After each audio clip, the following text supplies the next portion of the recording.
Audio Jungle.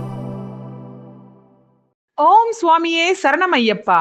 நாளும் நன்மை நல்கிடும் நவசபரி ஐயப்பன். ஸ்ரீ நவசபரி ஐயப்பன் ஆலய நூதன மகா கும்ப அபிஷேக விழா. மாளிகைபுரத்தம்மன் மஞ்சமாத ஆலயம் நவகிரக ஆலய மகா கும்பாபிஷேக விழா. 1008 கலச பூஜை விழா. நவசபரி ஐயப்பனுக்கு ஆராட்டு விழா.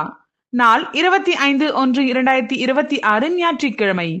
நேரம் காலை 10:30 மணி முதல் 12 மணிக்குள்.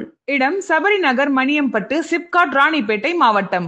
பிரம்மஸ்ரீ கண்டரு மகேஸ்வரரு தந்திரி அவர்களின் நல்லாசியுடன் பிரம்மஸ்ரீ கண்டரு மோகனரு தந்திரி அவர்களின் தலைமையில் பிரம்மஸ்ரீ கண்டரு மகேஷ் மோகனரு தந்திரி, சபரிமலை தலைமை தந்திரி அவர்கள் முன்னிலையில் மாலை 5:30 மணிக்கு 18ஆம் படி பூஜை, இரவு 7 மணிக்கு தீபாராதனை, இரவு 7:15 மணிக்கு கலைமாமணி வீரமணி ராஜு அவர்களின் பக்தி இன்னிசை கச்சேரி. அனைத்து பக்தர்களும் கலந்து கொண்டு நவசபரி ஐயப்பன் திருவருள் பெற அன்புடன் அழைக்கின்றோம். எங்கனம் குருசுவாமி வா ஜெயச்சந்திரன், மாநில தலைவர், சபரிமலை ஐயப்ப சேவ சமாஜம், உத்திர தமிழ்நாடு தேசிய அறங்காவலர், சபரிமலை ஐயப்ப சேவ சமாஜம் நிறுவனர், ஸ்ரீ நவசபரி ஐயப்பன் ஆலயம், ராணிப்பேட்டை. தலைவர் ஸ்ரீ சபரி சாஸ்திர சமிதி, ராணிப்பேட்டை. செல் 9842338889. குறிப்பு: இந்த மகா கும்பாபிஷேகம் நடைபெறும் 5 நாட்களும் அன்னதானம் நடைபெறும். அனைவரும் வருக. ஸ்ரீ நவசபரி ஐயப்பன் அருள் பெறுக.